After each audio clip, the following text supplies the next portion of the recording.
Hello, everybody. Thank you so much for joining us. I'm Wyatt Sharp. There's been no shortage of news in general, really, but focusing specifically on geopolitics tonight.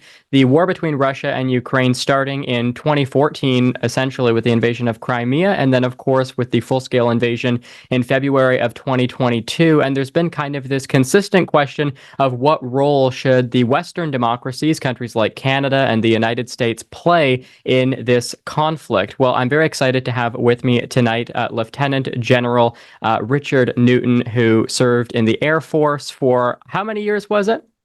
34 years, Wyatt.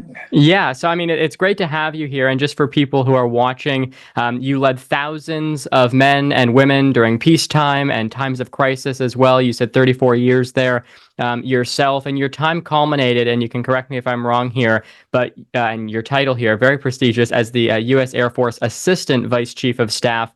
So thank you so much for joining us. First of all, really appreciate your time. Thank you, Wyatt. Absolutely delighted to be with you. This is the first time you and I have had an opportunity to chat, and I hope we have many more opportunities to do so. Of course. Yeah, it's great to have you. I want to just kind of start out because I think for the average viewer who's watching, who kind of can get caught up in their own day to day and not really have a lot of time to pay attention to really how complex some of these situations are, focusing on Russia and Ukraine specifically. One of the biggest questions that often comes up when you're talking about any war, any conflict, Israel and Hamas can be another example of this, is just the reason behind it. And it can be so hard, I think, for people to understand why a country like Russia is doing this. People can speculate and say it's for power. They can say it's for kind of territorial ambitions. But maybe just lay that out for us as to why, it is that a country like Russia is looking to do this, because I think it's also important to understand that if you can't kind of understand the why behind it, it might be hard to kind of reason in the context of someone like Donald Trump trying to play kind of an intermediary role.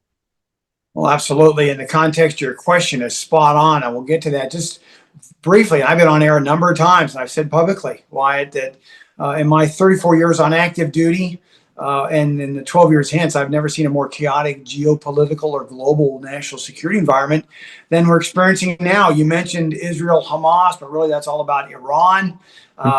China certainly, I think, is really the most important and most capable adversary we need to keep our eye on, obviously. But with Russia, certainly Russia has the largest stockpile of nuclear weapons in the world, and so that has an impact in terms of not only the safety and security of the free world, but certainly from a United States standpoint, our national security interest. But to really look at Russia, I think you first have to think of Putin, Vladimir Putin, President Putin, who's been in power since the late 90s, is really looking at this from a historical standpoint. His bottom line is, from my studies, is he wants to restore the old Soviet Union. He wants to bring, that Soviet Union in terms of their how they go about their authoritarian rule, the power that they're trying to take back after the breakup of the Soviet Union in the late 80s and early 90s. He's trying to bring that back. That's one reason why he invaded Ukraine, as you mentioned, took Crimea in 2014, and then has taken, since all that, about 20% of Ukrainian territory since the second, invasion is in February of 2022. By the way, the largest land invasion since World War II. So all that moving forward, but it is about power.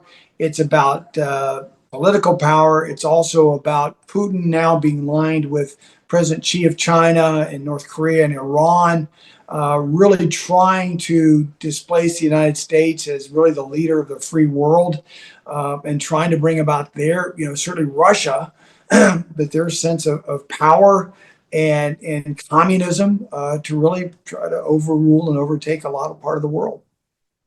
And it's interesting you mentioned kind of the Soviet Union wanting to reconvene the USSR.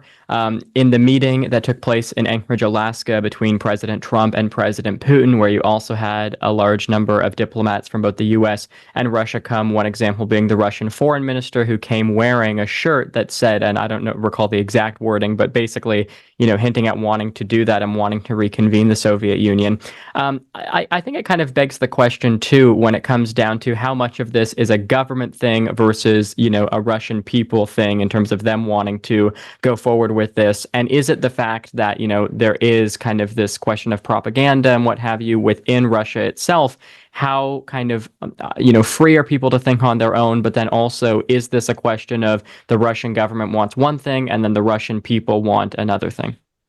Yeah, well, if you look back in history, leading up to, during World War One, all the way through the interwar periods of World War Two, and then fast forward over the Cold War period, and even today, really Russian leaders, in the case of Putin, in this case, it could be Lenin, Stalin, Gorbachev, and so forth, all the way to Putin, have really wanted to rule the Russian people and the Soviet Union with an iron fist. So they've taken away freedoms, and so they're, but the challenge I think Putin's having in today's world in 2025 is really the onset of the information age. It's hard to really block out what the Soviet Union did back in the Khrushchev days and so forth, that would try to block the information getting to the Russian people. Now they're in line, but they're still pinned down by a very stern government that really creeps into the lives of everyday Russians and so forth. And so it's just been a hard life for decades for the Russian people. All the while, Putin is really trying to increase the modernization of his nuclear forces, his bomber forces, his his submarines, and certainly his land-based intercontinental ballistic missiles. Why? In order to, again, offset the United States and to really compel the United States to leave Europe. And really, they're looking for, Russia aligned with China, as I mentioned, and certainly North Korea and Iran, to displace U.S. leadership, where we're trying to support freedom-loving people, those who want to, have a prosperous economy and a prosperous life and prosperous opportunity. And one question I have that isn't necessarily, I think, as much an issue with Russia and Ukraine, but certainly is with respect to Israel and Gaza/Hamas.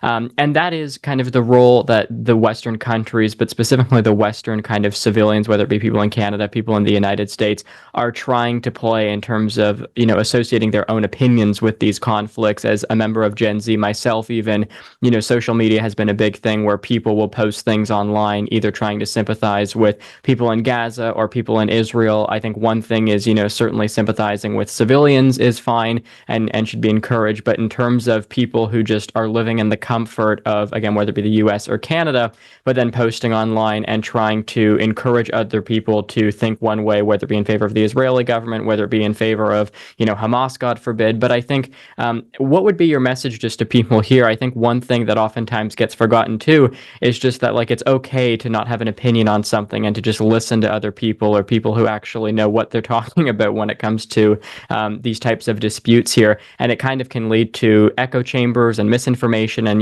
things that oftentimes get talked about in the media. But what would be your perspective on that? Well, perspective, my dad taught me listen first and talk next. And I think that holds true not only for his generation, and then certainly for maybe my generation and a follow on for your generation as well. Another historical context, where it would take sometimes weeks to get information, say in World War II, about certain advances of militaries either in Europe or in the Pacific. And then it became a matter of days. I remember when my dad served, he fought in Korea, but also in Vietnam. We would hear from Dad about, 2 or 3, maybe 4 days, a week at a time when he was serving in Vietnam. Now, today, fast forward to now, whereby my son-in-law is an Air Force Special Operations officer. He has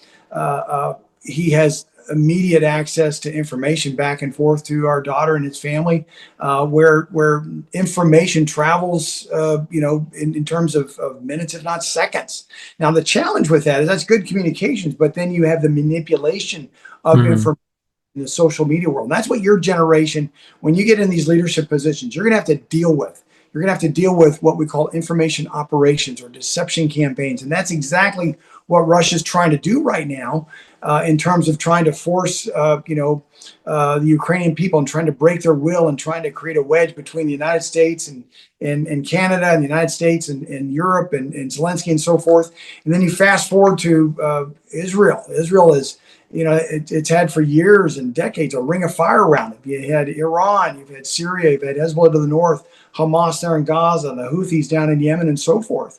And so that's almost as if they're fighting with one arm. arm behind their back, because not only do they have to, protect their nation, as we saw back on October 7th and so forth, but they also have to fight against, this information campaign that's starting to stack up, that's being influenced by, by millions across the globe who are getting false information, or perhaps it's being manipulated for them to think in terms of thinking anti-Jew, anti-Israel, anti Western democracies and so forth. So it's a real challenge, but it's a challenge to today. But I think for Gen Z and Wyatt and your generation moving forward, this is something you're going to have to reckon with even more so than we're experiencing right now. Another component of this that you kind of hinted at, I think, is how much social media and even people being able to now, quickly leak things to the media or posting it on social media or whatever the case may be, and how that can kind of subsequently impact the military strategy of various countries. I mean, have we seen and have we had kind of enough time yet in this kind of digital age for that to become a big enough issue? I think it has, if anything, just for the security of our forces and certainly our men and women in uniform. My family's experienced it to some degree also, where, even family members may feel threatened. That's on a very unique case by case basis. But through social media challenges, it does present, a challenge even for family members, should they, be involved with social media and it gets leaked here, or they, some adversaries could really find out what's happening, inside of a particularly military unit and so forth. But it can also be used, in a deceptive way. Think in terms of back in June when the B-2 bombers, I'm a B-2 stealth pilot by trade, struck, the Iranian nuclear sites, where you had 7 bombers launched towards the east, but deceptively, the United States, appropriately, by the way, launched 6 bombers to the west to kind of under a cover of military deception. And so how that moved about in time, not necessarily in terms of the wire or telephone calls or TV, but through social media, happened like that. And so, it can be used to your advantage, but really the disadvantage is the amount of threats that can be brought in, through social media. It's the disinformation, and really trying to break the will. Not only, think of Putin, just a couple nights ago, he had the second largest strike against Ukrainian civilians in the entire war. Almost 600 drones and 30 ballistic missiles or so against 13 Ukrainian, cities. That in of itself is enough, but also the information operation, the campaign, what he's trying to do in social media, and what he's trying to do to, really, break the hearts and minds of the Ukrainian people to give up. He's doing it not only kinetically, but non-kinetically in the information world. And in terms of what the United States, and again, potentially Canada, but certainly the United States is the better example here, is doing in terms of its involvement in some of these conflicts. Donald Trump seems to be playing the role as kind of the intermediary and the third party in terms of trying to resolve this. He has said when it comes to Russia and Ukraine that he wants to eventually come to a trilateral meeting with Putin, Zelensky, and himself to, somewhat bring about peace to this conflict. But kind of, I guess my question is sparked from there in the sense of, and again, it can be said about Israel and Hamas and even Iran, as you point out, can be brought into the conversation as well. Is it likely when you bring about these types of ceasefires to these conflicts, how likely is it to stay? Because again, going back to the Israel and Hamas example, the people who oftentimes will call for a ceasefire, it should be pointed out, I think, as well, that before October 7th, there was a ceasefire. And, before 2014, you could say that there was a ceasefire between Russia and Ukraine as well. And it was the fighting that was initiated that kind of caused the situation that we're in right now. So I guess if people and if countries break ceasefires one time, what's stopping them from doing it again? Well, certainly Putin, you can't trust him. He will break. You just have to assume going in. I've, my role when I was either on the Joint Chiefs of Staff or in my role, as Assistant Vice Chief of the Air Force, you have to, when you're calculating your next move or advising the president, you have to think in terms of what your adversary, in this case Putin, you can almost guarantee he won't abide by a ceasefire, and he's demonstrated that in the past. But you also have a strong alliance with Canada, the United States, and NATO, and so forth, showing very tight formation, as I say, from a national security standpoint, but also from a diplomatic standpoint. And I give the Trump administration, frankly, NATO, credit for trying to go about and solve this diplomatically. All wars end, by and large, they don't end militarily, they end diplomatically. And I think I give credit to President Trump and other leaders of NATO Certainly, Canada's part of that as well, where you're trying to do something to end the killing. Hundreds of thousands. My numbers tell me more than 1.1 million combined on both sides, both killed in action and wounded. Since this war began back in February of 2022, something's got to stop here, and so you've got to use diplomacy, but it has to be backed up by strong national will, political will, strong leadership, as well as strong military might. That's where I advocate for, in this case, if we're going to get Putin to the negotiating table. I don't see that happening anytime soon, by the way, but it's got to be done with strong military capabilities that we continue to provide Ukraine, offensive military capabilities, so they can go out and strike those capabilities that Russia has that's attacking Ukrainian innocent civilians. And then there's the secondary sanctions, the economics of this, the finances of this. I would also advocate, Wyatt, there's over $300 billion in Western banks that I believe need to be, it's frozen right now, but rather than just taking the interest on those dollars that are given back to Ukraine, Mm-hmm. it ought to be maybe the principal, the 300 billion ought to be brought back in Ukraine so they can arm themselves effectively, but also they can begin to start rebuilding their country.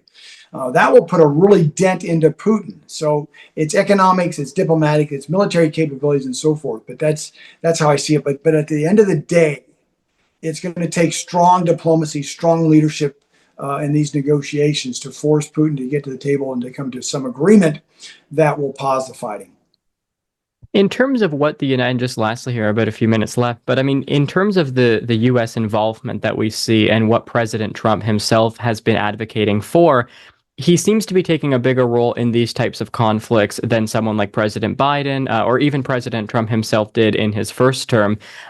What kind of a role does the U.S. play? And do you think countries like Russia fear the U.S., as Donald Trump likes to say, or are they potentially looking to just take advantage of the United States and blow past them as we've seen them do before? First and foremost, what the United States provides is leadership. And we've done that for, since 80 years, since World War II ended and so forth, leading NATO and so forth. And I think President Trump now adhering to really promoting unity in the NATO alliance and very public about that and so forth. Secondly, I believe it also takes U.S. commitment in terms of providing our own treasure, in terms of foreign military sales and monies, billions of dollars, and United States weapons capabilities to Ukraine, perhaps through Europe, but also to Ukraine. And that includes, it could be, armored, personnel carriers. It could be missile systems. It's certainly the sale of F-16s. We need to provide them more air power and so forth, command and control, and so defensive capabilities as well.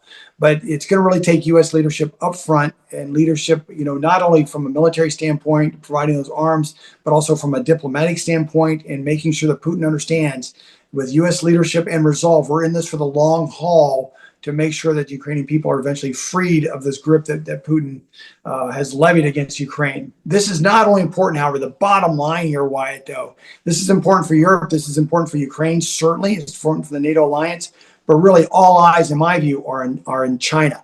If China sees that the United States allows Russia to continue to fight and carry on and take more land and territory from Ukraine, what does that mean to China and Xi when he's going to go after Taiwan, or if he's going to go expand beyond Taiwan, the broader Indo-Asia Pacific region, but also globally? Their eyes are not necessarily just on Taiwan, Wyatt, not just on the Pacific region, but really becoming a global leader to displace the United States.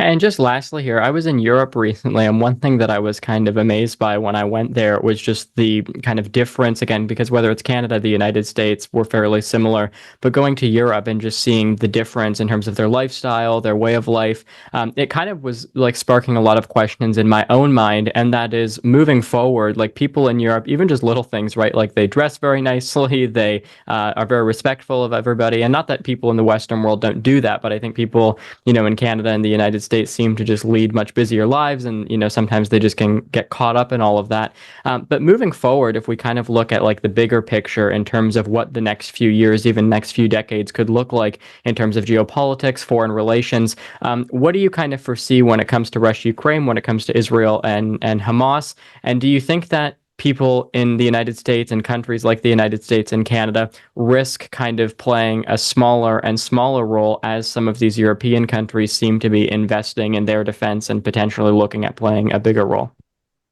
I don't think so. In fact, my wife Gigi and I just got back from a European trip ourselves, and you're right. There is differences in cultures and societies and so forth, but the European people we met certainly have a strong seem to have a strong relationship and appreciation of the United States. Although the World War II generation is now dying away, but Hmm. and this sounds very trite, but 1-800, you're going to call the United States, you're going to call Canada as part of NATO and so forth to really protect the European people. And many of them understand and appreciate that. But my point is I think that the United States, this is not a time for us to shrink in terms of what I believe is a responsibility and obligation to keep the world free. We are the sole superpower. It is all eyes on the United States, whether it be Ukraine through NATO and Europe. And again, it's the European leaders, and they demonstrated that a couple weeks or so ago in the White House in the Oval Office with a vastly successful European summit led by the President of the United States. That leadership has to remain apparent, real, and has to be backed up by U.S. military capabilities. That same goes for Israel as well. We can't take our eye off the ball of supporting our number one ally in the Mideast, that being Israel. I would also remind everyone that there are 700,000 American citizens living and serving and working in Israel and so forth. So there are vital U.S. national security interests that not only in the Mideast and certainly in Israel, but also in Europe. Europe is going to be key, but everything leads to, in my crystal ball, Wyatt, and I'll close on this, that how we are able to deter aggression. You need two things. You need the political will and the leadership to do so, but also the military capabilities to back it up. How that plays here on the battlefield in Ukraine as Russia continues to hit against innocent Ukrainian civilians, how that plays in China and elsewhere to deter, other threats that are looming out there in years to come, I think is absolutely critical. And so now's the time for us to remain strong. Okay, we will leave the conversation there. That's Lieutenant General Richard Newton. Thank you so much for your time. Really appreciate it. Well, I thoroughly enjoyed this evening. I hope we get to talk more.